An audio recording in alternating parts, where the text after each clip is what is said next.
just like get that. I haven't built up the muscle memory for the pick. You know. Yeah. I try to do like the finger strumming, but I don't know. I started on an electric, so I'm used to having a pick, so it's weird not to. Yeah.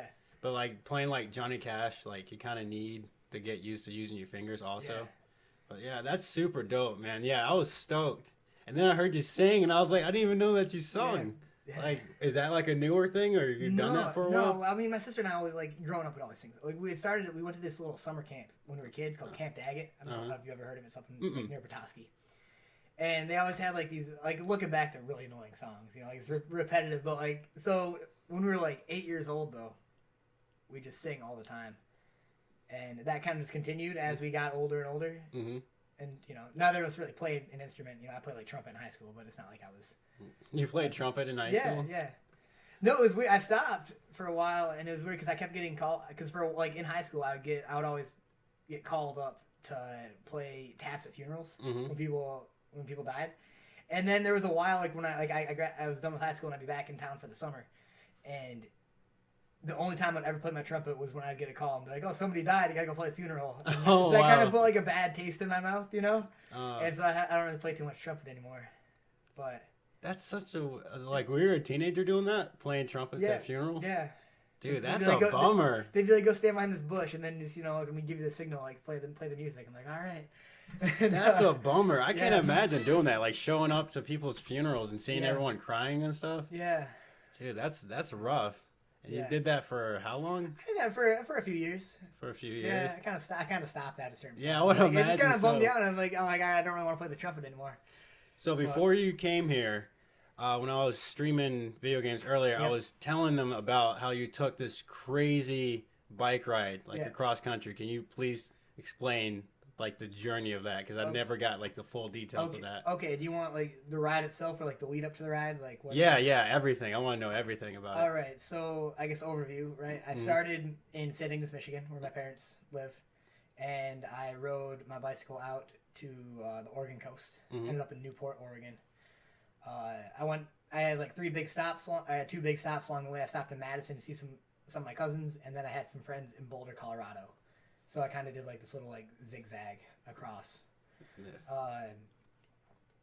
Yeah. So that's what it was. That's what the ride was. So what was the question? Yeah. So how long did it take? Because you went from here to California, right? No. I mean, I went to Oregon. Oregon. So yeah. So the idea was I was gonna ride either north or south once I got to the coast, and I ended up going north a little bit. Because I met up with Colin in Newport. Oh, which is the craziest thing. You know, as soon as I hit the coast in this town called Florence, Oregon, just west of Eugene, and I got like a little hotel because I'm like, man, I'm on the coast. I'm gonna sleep in a bed tonight. And Colin hit me up and he's like, hey, where are you? I'm in Portland. You know, seeing his now fiance, but his girlfriend at the time. And I was like, dude, I'm like 200 miles south of you. Let's meet in the middle. So I rode 50 miles north to Newport. He drove 200 miles south. Which I feel like is fair because I was on a bike and it took me like 5 hours to do that. So you know? how did you break up your brakes? Because I'm pretty sure like your knees and thighs had to be bothering you. The knees hurt in the first couple weeks. Like through Wisconsin, I was having like a lot of weird knee pains, and I don't know. It was like right in the front of the knee, like this little spot right here, and I don't really know what that was from. It went away once I got to Iowa. But that wasn't too bad.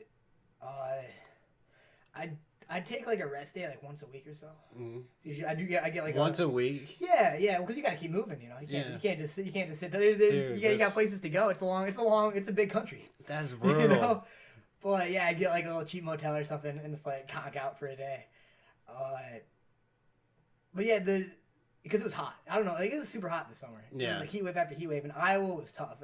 But Iowa kind of like figured out the rhythm where I'd get up in the morning, and I would ride till about noon to 1, and then I'd have to like find somewhere to rest. Like I'd have to find shade. You know, I'd kind of look at the map and like see how far away as a town I was from a town, and then I would go inside. I'd either like go to like libraries or if I could find a coffee shop, I'd go to a coffee shop because you just like hang out there for a couple hours, and I'd like refill on water. Because there's like that stretch between like 1 and 3 o'clock that'll just kill you. When it's like 95 degrees out and you're just like baking in the sun and you're like, man, I can't ride in this. So then like once that really intense part passed, or the day passed, and I'd get back out there till 5:30, 6 o'clock, or depend. If I got my if I got my miles in for the day, then I'd That's so nuts. I can't. I still to this day don't know how you did that because you were gone for a while. Yes, man. it was the whole summer. It was 2.5 months. Yeah. Yeah. And you went totally dead air. We didn't hear anything yeah. from you. We were all worried that something happened to you because you just disappeared. Yeah. No, that was good. I think that was good for me though. It was because I felt really lonely a lot of time. That was the hardest part of the trip, I think. But I'm glad that I did it. So was it did you already make that a choice before you took off that you were not going to have any contact with anybody I on your journey? I mean, it wasn't, it wasn't all, contact was I still called my parents, I called my parents and stuff, Yeah. But it was definitely reduced. I kind of did want to separate myself from everything that was going on. Now that was a conscious choice. I mean, I think that's good. It gives you a chance to refresh yourself. Yeah. Yeah, I still think that's incredible. So what's your next planned big trip like that? Oh, I want to do, not this summer, but the following one, I want to go up and canoe the Yukon River. Oh, yeah. I remember you telling me about that. So I got to save up a little bit, and so make that a reality. I don't want to do a solo trip, though. I think I'm done. I'm like I said, I'm glad I did a solo. Well, because it was so, dude, it's weird when you don't, I talked to my parents or my sister on the phone. Mm-hmm. But when you don't see someone that you in person that for a month and a half at a time, it's weird, and your interactions with people get weird. Really? Yeah. Well, not in a bad way, but just in a. When I started out, I was because everyone wants to be you tell people what you're doing. You say they see you roll up on a bike all loaded up, with a guitar and a bunch of saddlebags. Yeah. They're like, oh, this guy's going somewhere. It kind of seems like everyone wants to be part of that adventure. Yeah. So people, if I rolled in somewhere, people always wanted to talk. And there was this weird thing where I think it's because they knew that I was going to be gone the next day because I was just passing through. Mm-hmm. They were more open than they would be if you just happen to meet somebody and as far as sharing information. Yeah, just sharing information about their lives. And at first it was cool because it gave me this impression that I was having these deep connections with people that I met along the way. But I feel after a certain point I started to think of it instead of that way as they're kind of and I was too at the start, so I don't want to say this these people are just using it's just kind of this thing where you can unload onto someone without any consequences. So you can you can unload some emotional weight without any consequences. That's nice. And it was nice at the start because I did it too, and I'd be able to talk to these people and but then when you go through a whole summer of those really forming these really short-term relationships with people where you kind of get attached a little bit more than you normally would if you just met someone on the street, and then separate entirely, well, I'm never going to see you again, and that starts to weigh on you after a while, and by the time I got to Oregon, I didn't even really want to. I took a train back. I don't think I barely talked to anybody the entire time. I was man, I'm just done trying to meeting people and then being well, see you never. Have a good life. See you the next go around. Yeah, well, it's having, I guess, little mini therapy sessions. Yeah, but in the short term, I think it is. Yeah. But when that's the only interaction you have with people, it gets really weird. And then you have and then when you are getting ready to see someone that you're dude, and it's weird because your conversations, at least at the start of them, they kind of get scripted after a while because you have the same conversation every time. Every time you roll into someone new, everyone makes a similar comment oh, what are you doing? Where are you going? Where do you come from? And you kind of run through the script with new people. Yeah. And there was a while when I saw Colin on the coast, I hadn't seen anyone since Boulder. So it was Boulder. I went up to I spent a couple weeks in the Tetons in Yellowstone, just camping out. And then I went west across Idaho and had to stay in. I got caught in a crazy heat storm in Idaho, so I had to hunker down for 5 days. And by the time I saw Colin, I think it was a month and a half after Boulder, right? That I saw him in Oregon, and I was really nervous. We met up at this restaurant, and I got there a little bit early, and I was freaking out because I'm dude, I don't even know if I know how to talk to people anymore.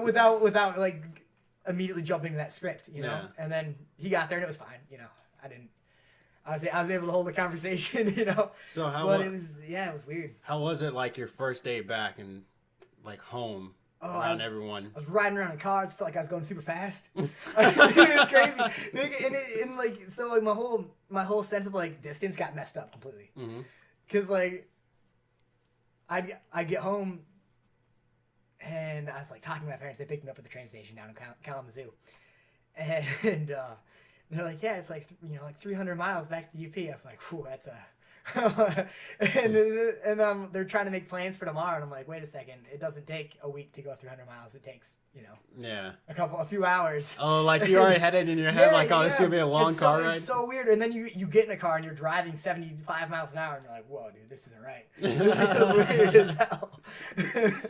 So did it take some time to like adjust back to like regular life? Yeah, regular life and like a regular. This is gonna sound weird, but like a regular like shower schedule. Because you get on the road and you don't have I camped out most nights, right? Just like with my ultralight gear, and and I got to a point where I was in the desert. I'm like, I get a shower like once a week, I'm like I'm good to go, And like I got back and I was like, okay, I need a shower, but it's just like slip your mind. Yeah. Just be like, because you just get into a habit of like, oh, you spend like 2.5 months, living life a certain way that you don't notice your own stank quite as much. And it took like a week for me to get back to like, okay, this is what I gotta do. I was like, oh man, this is nasty.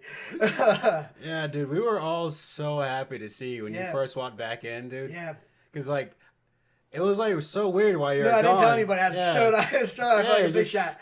Oh, when you were gone, it was just like we in the middle of jiu-jitsu class, we'd just be like, has anyone heard from Lou? They'd be like, no. It's like, well, I think Colin met up with him. It's like, okay, so he's alive. So that's good. Yeah. Have you always been like that, like adventurous? Like you just want to go and do all these crazy things?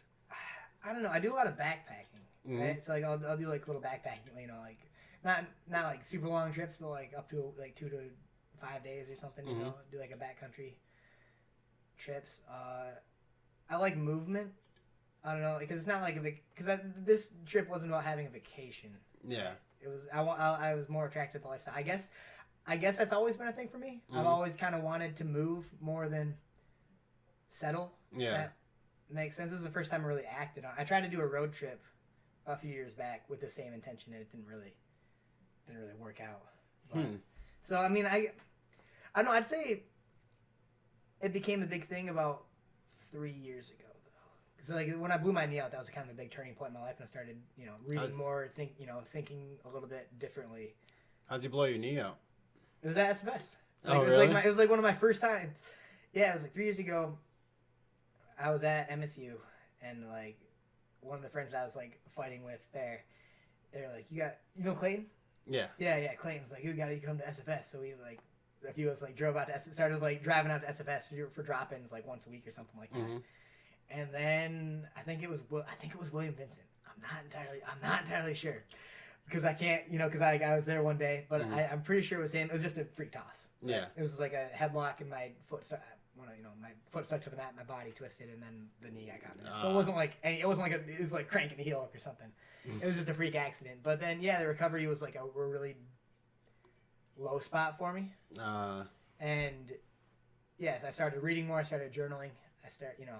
I started changing the way, I started thinking more about what I want my life to be. And so I think I've made a lot of positive changes come out of it. So I don't think I'd be the person that I am now without that knee injury. Yeah, I think so. That's a good way to look at it, man. Yeah. Usually, I know when I get hurt and I can't train, I go stir crazy. Yeah. And what I was kind of like, I don't know, I don't want to say wild, but I look back to some of my thought patterns from back before I got injured and think to now, and I'm like, there's a lot of things that I thought that I'm not really proud of, and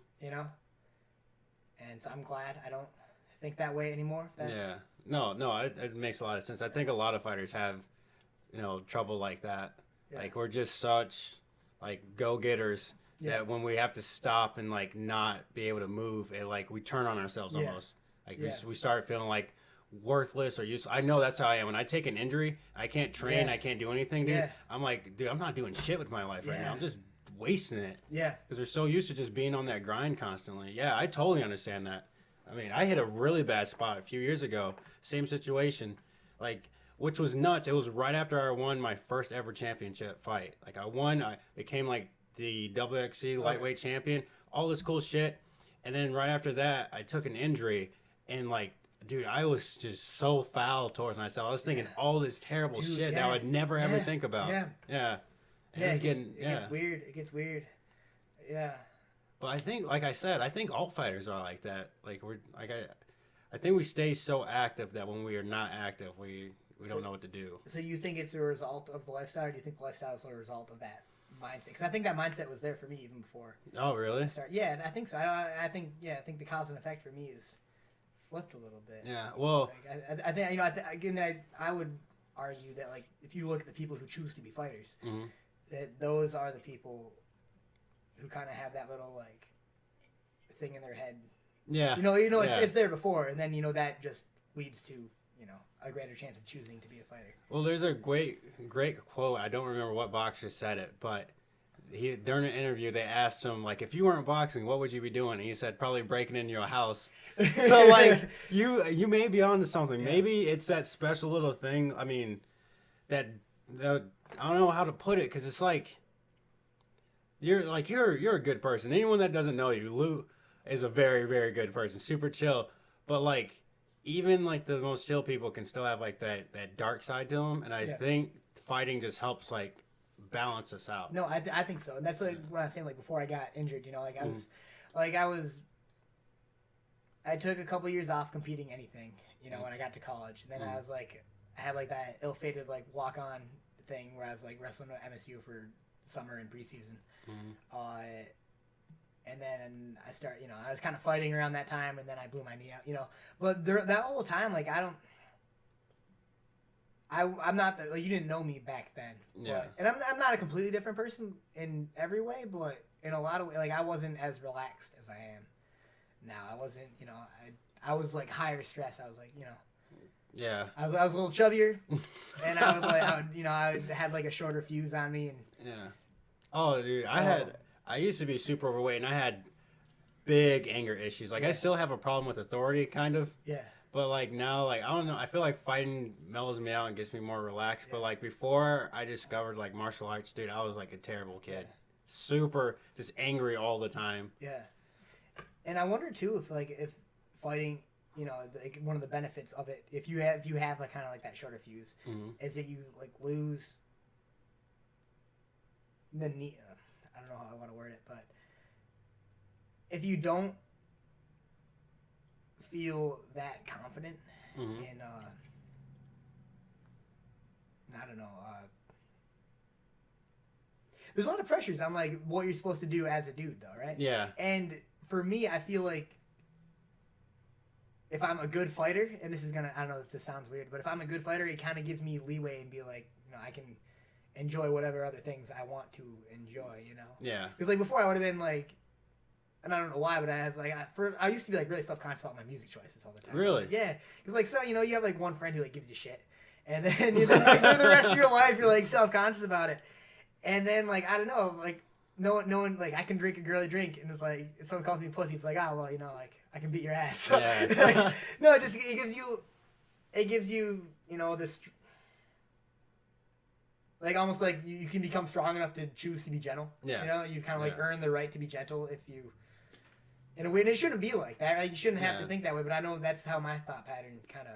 No, I mean, went.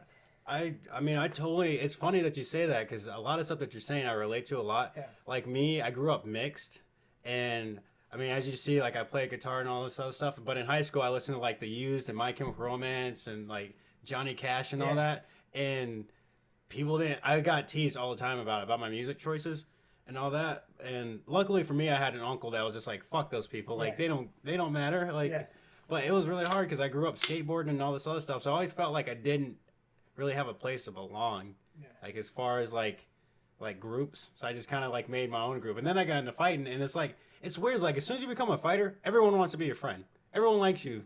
Yeah. Like Yeah. It's super weird. Either they want to be buddy with you, or they're like afraid that you'll fuck them up. Like either one of those. In what context? So, who do you have that's like approaching you? I mean, like, hey. Like I remember when I first got into martial arts and I started training, and then I got like super good at it. Like the same people that were making fun of me for like practicing it, like want to be Bruce Lee Roy, all that stuff. Then they saw how good I was, and now like those same people, like even now I'll get messages on Facebook from people that made fun of me, like, oh man, like you actually did it. Oh, like we should hang out sometime. It's like, dude, you made fun of me like all my life. Like, are you serious? No, I've had some of that same stuff going on. And they're like, we would have never expected it to you. Like was a jerk to you in high school, and you're like, now they're like, and it's weird because I don't know. I've noticed that too, like especially when I was back at MSU, when I was finishing up at MSU, and I'd like, it's like right after I fought Noble the first time, I made my pro debut. Yeah. And so I'd like invited out to these parties, like these frat parties, you know, like not like the big crazy frats, but like the smaller ones that, you know, I had some friends like, oh, you should come out to this party.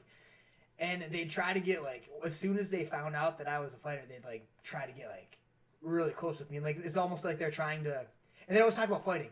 Yeah. And they're like, how do you think I do in a fight? It's like, dude, like, I don't know. You know, have you ever fought somebody before? It's like, no, but I think I'd mess somebody up. It's like, And it always struck me weird because it felt like they were trying to like put their like self-worth as like a man or something. Yeah. On like my validation. And it's like, dude, I don't fight for the same reasons that you do. You know, some of them like, it's like they've sucker punched somebody before. It's like, oh, I beat somebody's ass. It's like, I just want to be like, don't equate the things that we do. Like we're not in the same, like, fight, but it's not for the same reasons that you do. And it's not for the same reasons that you want to prove to yourself that you can beat somebody up. Yeah. Like well, for me, it's really hard to like explain to people the difference between competing and fighting. Yeah. Like, because like when I meet someone for the first time, they know nothing about MMA.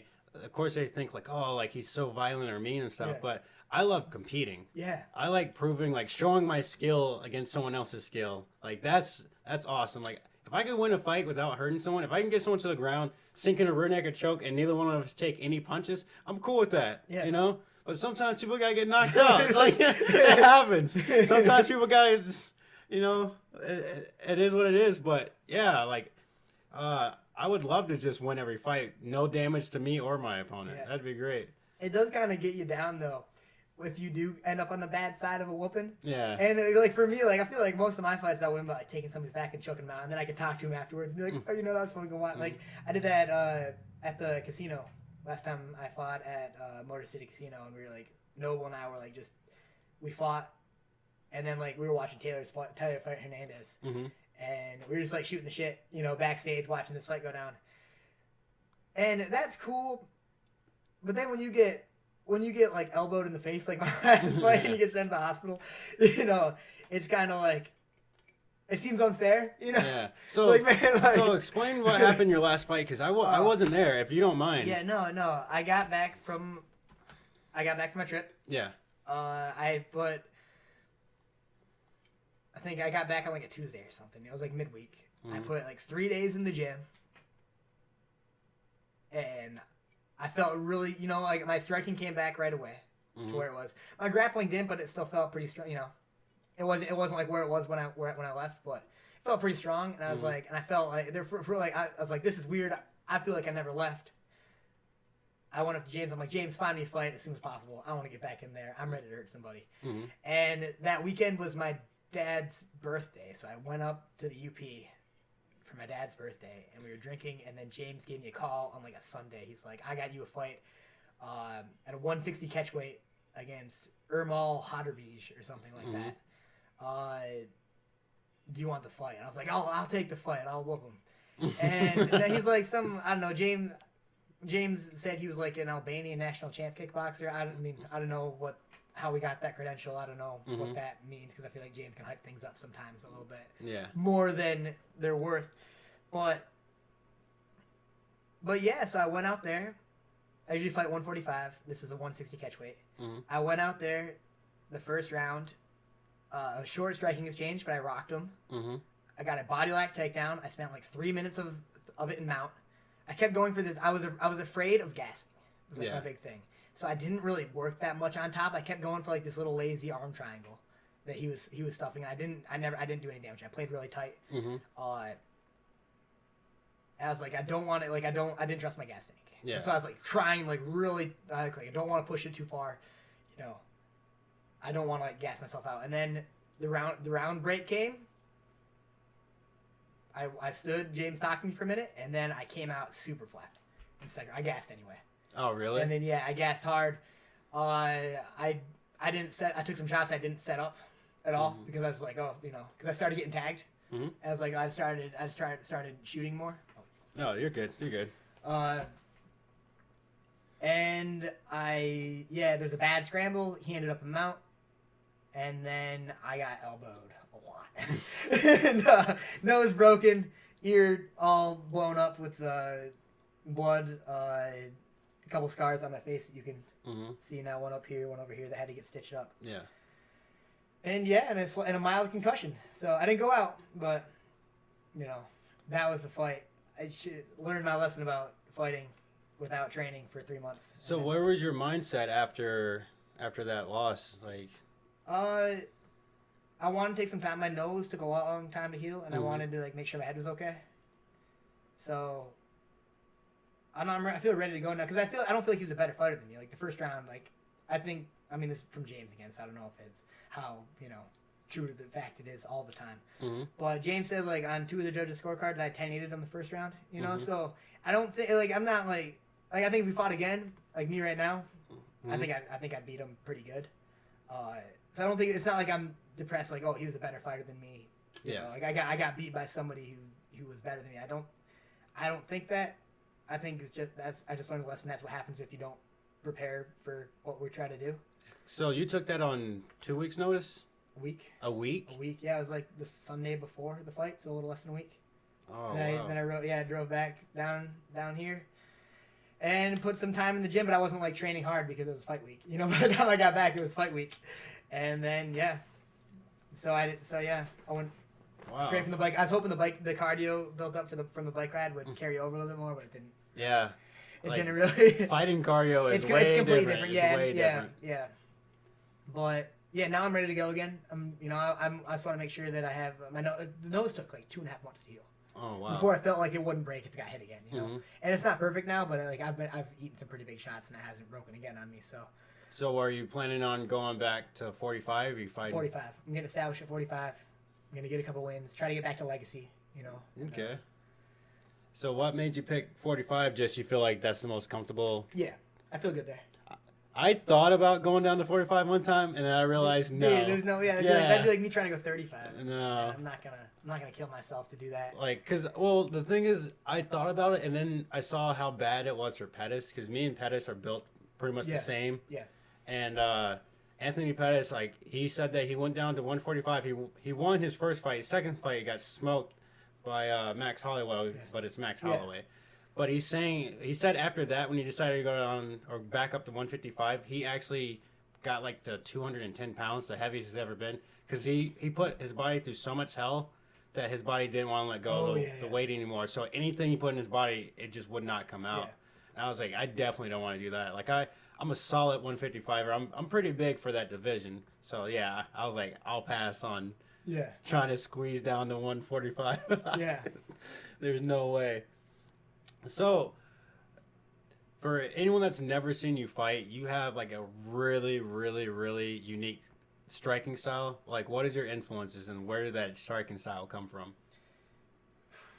Well, I feel like there's been two main phases of my striking. The first was just me, because I didn't have a striking coach for the first, before I came to SFS. You know, I was just fighting with friends. We just go down in this basement and we'd spar each other all the time. Mm-hmm.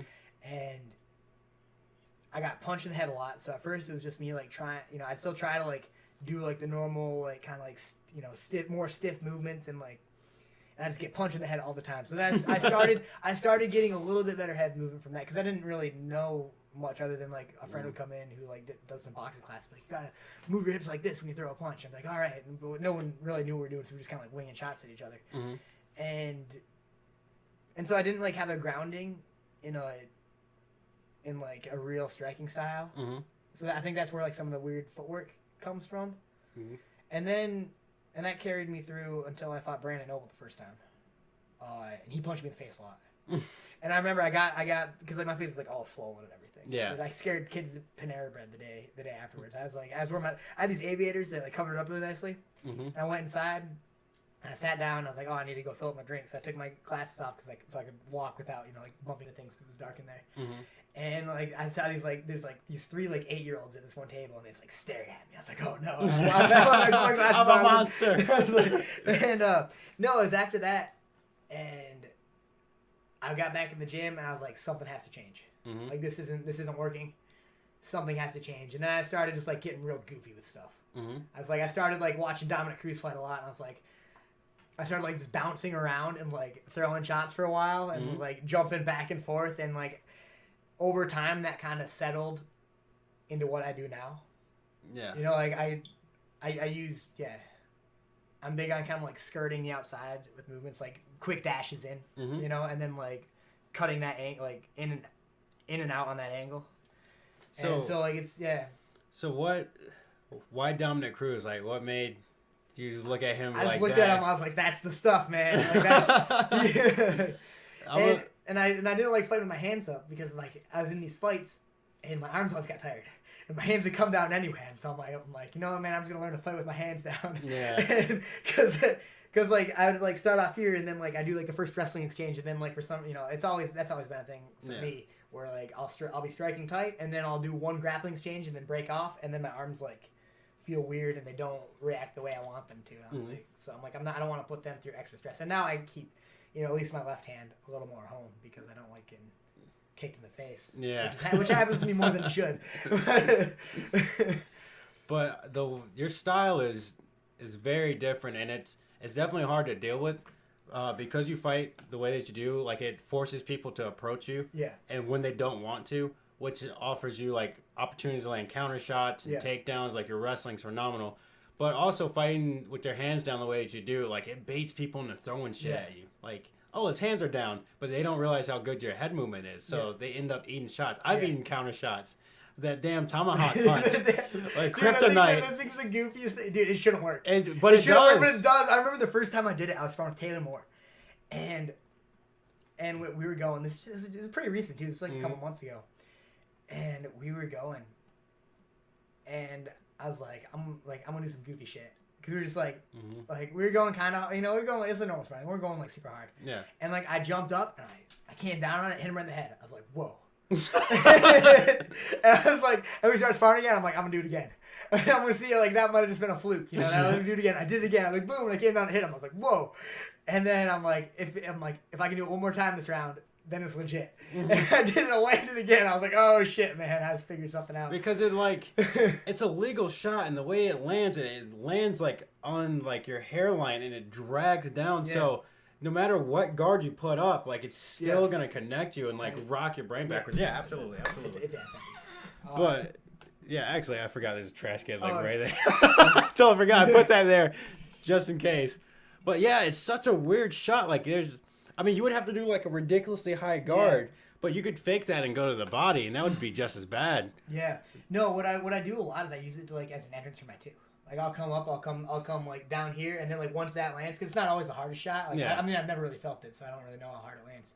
Well, it forces your head backwards. It gets you to look up towards the sky. But then when you like come down here, like you land there, like it kind of like you can like follow that up like with a real heavy too right after it. So like when they get rocked, like when if they lose focus off on that shot, you can like put a power shot behind it.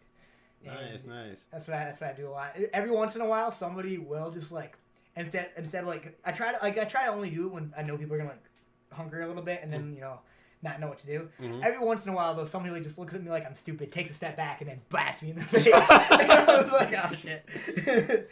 Also, I've seen that you started picking up snap kicks to the body. Yeah, well, I did that from you because you did it, and I was like, man, this sucks. And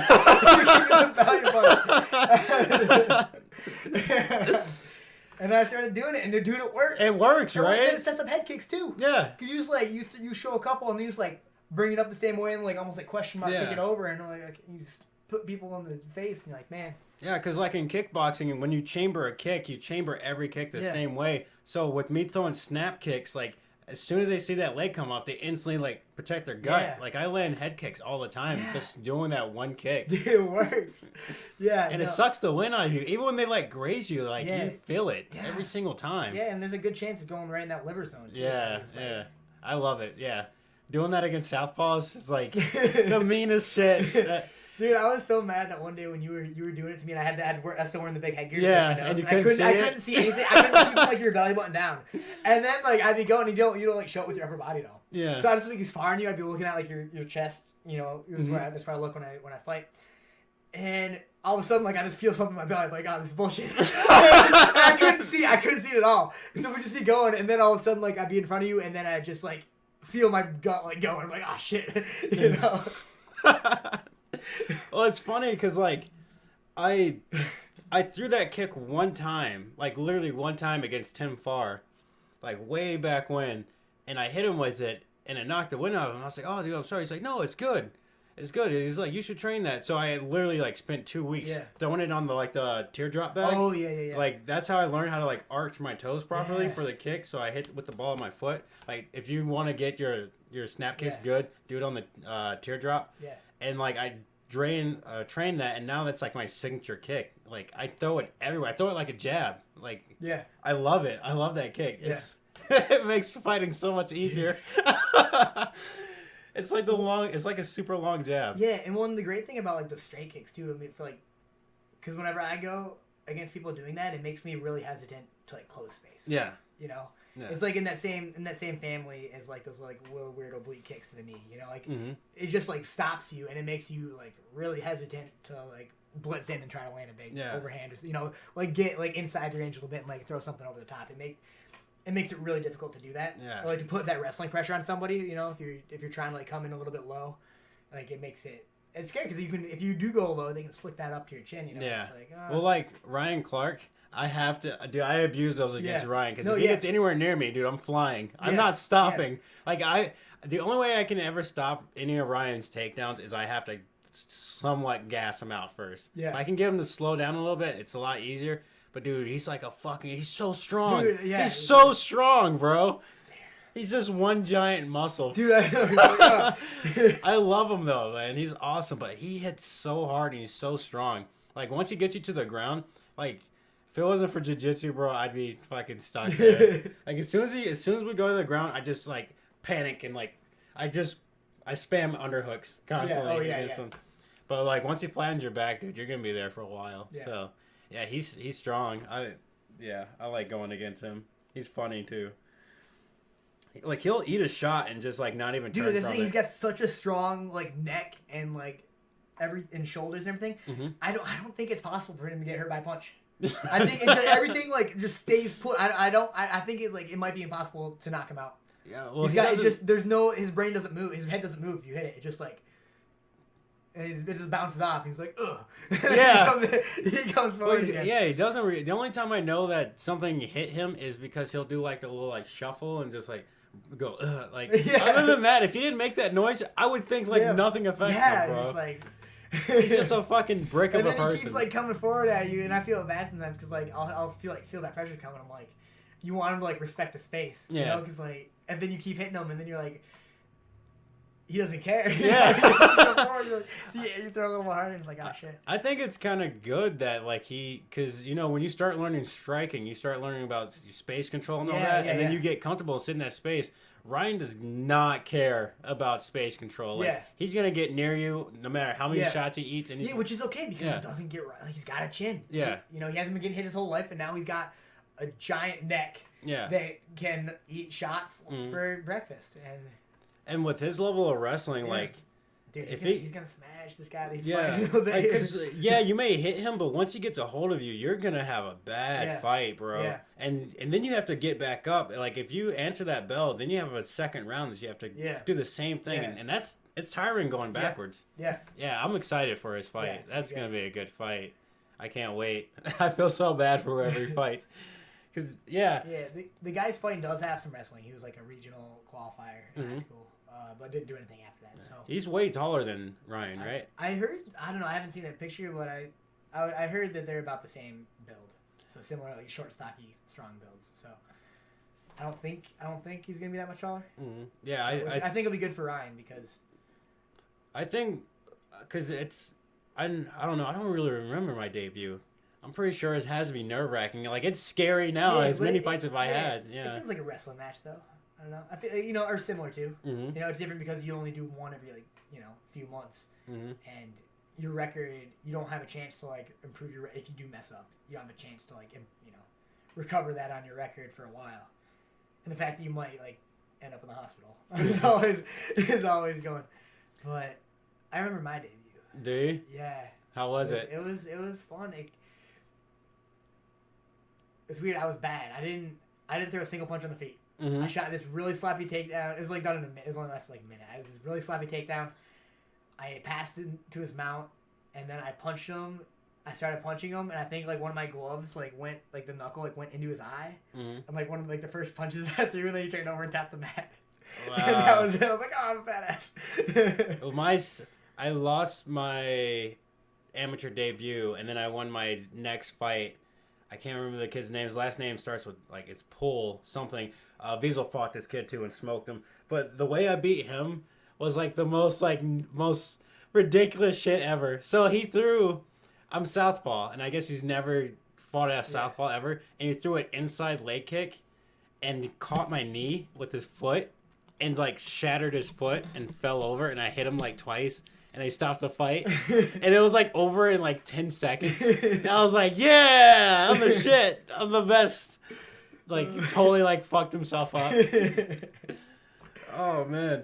So you brought your guitar. Are you actually going to play? Yeah, well, yeah, you mentioned something if I wanted to play a song. Yeah, dude, I definitely wanted you to play a song for the stream. We'll get picked up decently. Yeah. You have, like I said, you have two audios. So this will pick up this.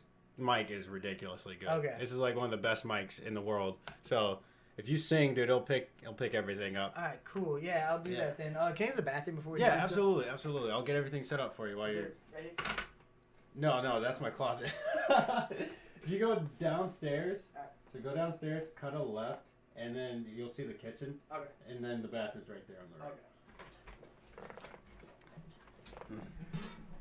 Okay. All right, so you guys are in for a treat. My buddy Lou is going to play a song for you guys. I'm super excited. If you're a fan of Bob Dylan, I would definitely stay and listen to him. He's really good. He's like dead on for Bob Dylan. So we're gonna let him play. I'm actually going to let him have the big mic. I'm gonna move completely out of the way. I'm gonna let Lou play a song. But I'm excited. First time I heard him sing, I was super blown away. I'm gonna check to make sure that we have all the audio perfect, so it's no overlap or anything. So let me do that really quick. Play a song. But I'm excited. First time I heard him sing, I was super blown away. I'm gonna check to make sure that we have all the audio. All right, so the audio seems good. I'm gonna start setting stuff up for him. I guess I'll have him play over here, but I'm super. Today's podcast has been pretty good so far. Like, I knew having Lou on would be great. I was super excited to have him come on. He's always been like a super cool person to talk to, and he's got so many cool stories. So when he told me that he was wanting to do this and that he was geeked up to come onto the podcast, I was very happy about it. So just double checking while he's in the bathroom, making sure everything's good. So when he comes in here, he can sing. I'm not sure what he'll play, but I'm pretty sure it'll be pretty damn cool. Oh, and we got a follower while we were doing the podcast. So the person that followed me, thank you so much. I appreciate it. I'm not sure if we'll have time to play a game today. I think we may just finish the stream out, allowing Lou to sing his songs, and then yeah, I think that'll be it. We got 12 minutes left. Yeah, so about time he gets done singing his music, I'm pretty sure that'll be the end of the podcast. We'll say our goodbyes and all that, and then we'll be probably playing some more games later. I know later on I'm gonna be going to get some pizza because your boy is starving. I haven't had any breakfast. I ate a cookie though. I ate like 2 cookies. That was good, but your boy is starving. All right, so he's back. So we're going to get everything set up, and then we'll be ready to play. All right. So I'm going to give you the complete floor. You're going to have it all to yourself. Okay. You'll leave. If you want, you can put these on. You can hear your audio and all that good stuff. Yeah. Move all this out of the way.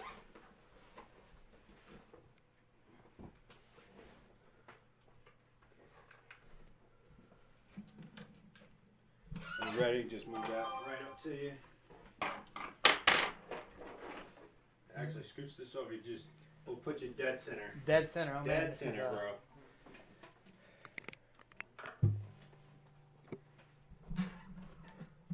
We'll have you scoot a little closer. Little closer. There we go. Perfect. Should be.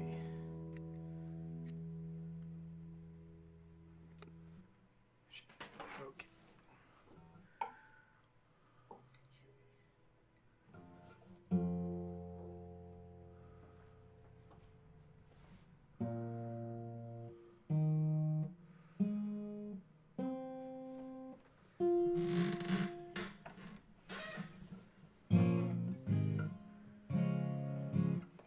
All right, so actually this one I'm gonna play a new one. Oh. This is last week. Yeah, I got it down. So okay. Hope I don't mess it up. You know, like I wrote. I've got it. Yeah. So, should I say the song name beforehand? Yeah. Yeah, this one's called. It's called Ballroom Tiles. Goes like this.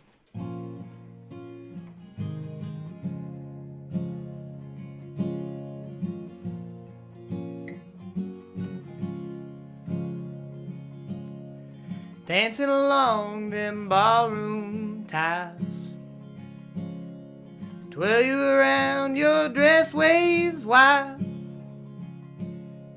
How many nights could it be like this? Twirl you around just to steal a kiss.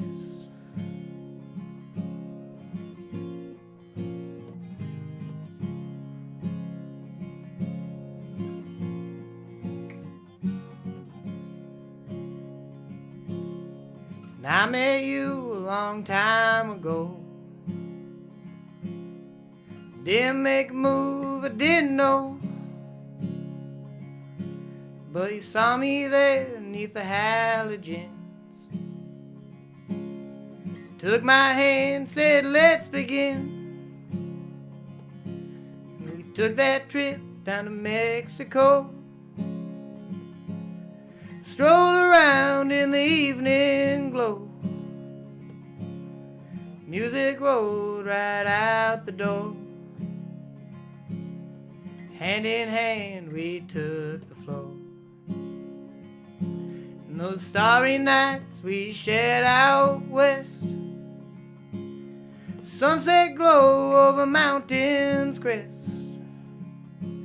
Your shadow moved as one behind, your body intertwined with mine.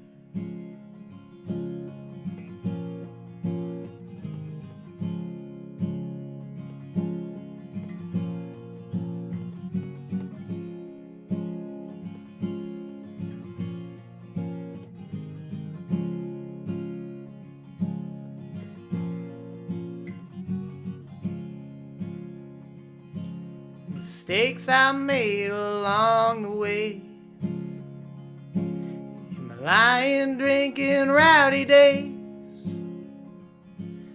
I hurt you bad, I hurt me too. Did a piss poor job getting over you. Now I see you here in the dim lit room. Smell of cheap whiskey and expensive perfume. Just had a vision and it goes like this. And I can see it clear as our first kiss.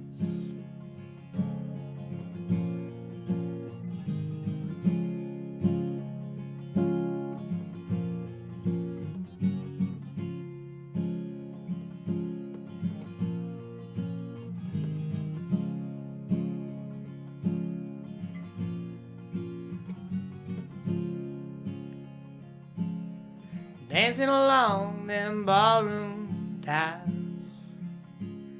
spin you around just to see your smile. How many nights till I get it right? Don't let go, babe, hold on tight. Don't let go, babe, hold on tight. Don't let go, babe, hold on tight. Don't let go, babe, hold on tight. Don't let go, babe, hold on. Nice, That's the song. That's awesome. Did you just make that? Yeah, I got it down last week. So. Nice. Yeah. You want to play any more? Oh.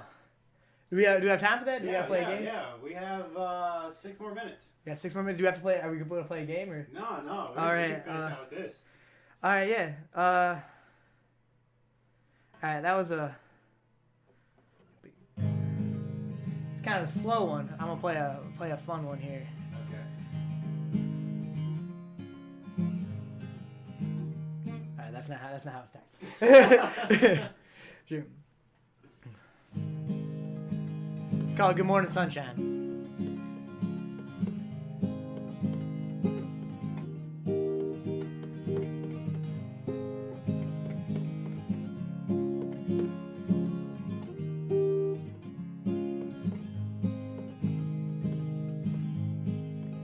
Good morning, sunshine. Good morning, trees. Good morning, water.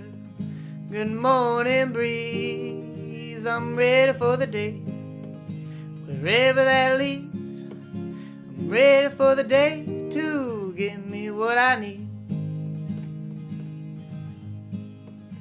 I'd hop on the boat, get out on the sea, out past the buoy. Don't you feel free, rocking with the waves till day goes to night. Rocking with the waves, oh, don't it feel right? Good morning, sunshine. Good morning, trees. Good morning, water. Good morning, breeze. I'm ready for the day, wherever that leads. I'm ready for the day to give me what I need. Oh, might hop on the bike, roll down to the beach, lay by the waves, keep a beer in reach, feel the heat on my skin. If it gets too much, I'll go for a swim. Good morning, sunshine. Good morning, trees. Good morning, water. Good morning, breeze. I'm ready for the day, wherever that leads. I'm ready for the day to give me what I need.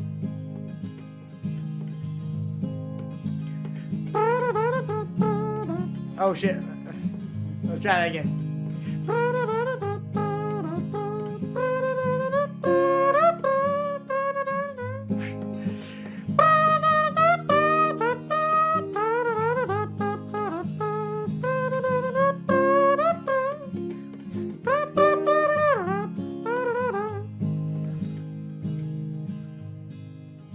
So many thoughts in front of me. Guess I'll sit right here, drink my coffee, strum my guitar, put the breaking light, strum my guitar with no end in sight.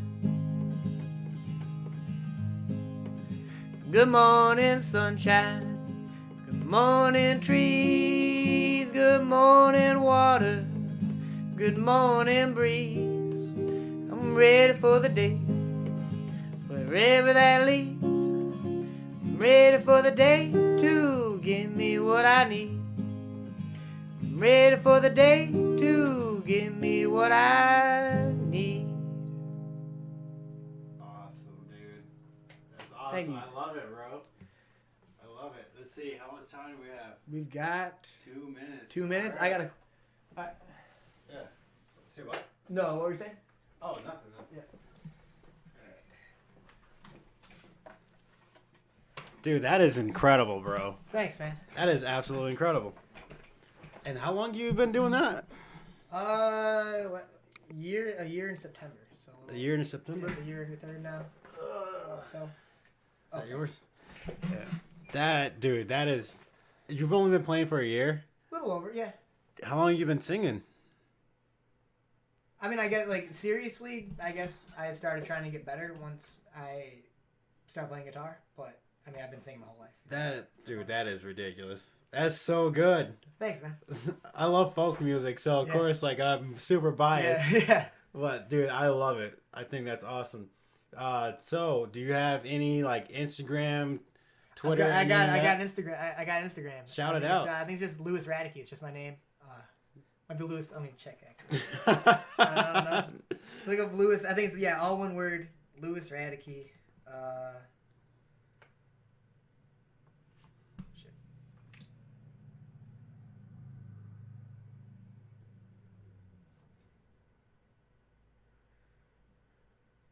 Yep, just Louis LUISRADECKI. And that's it. Just an Instagram. Yeah, that's it. Yeah. All right, guys. If you if you want, follow my boy. Listen to his music. I love his music. I can listen to Lou play like all day, every day. But I also have a big folk bias, and he's also my boy. But I think it's super good. But everyone, thanks for coming. Lou, thanks for coming. Glad to be It's a pleasure. I'm definitely getting you on the show again. It was super fun, bro. All right, take care, everybody. We'll catch you later. Peace.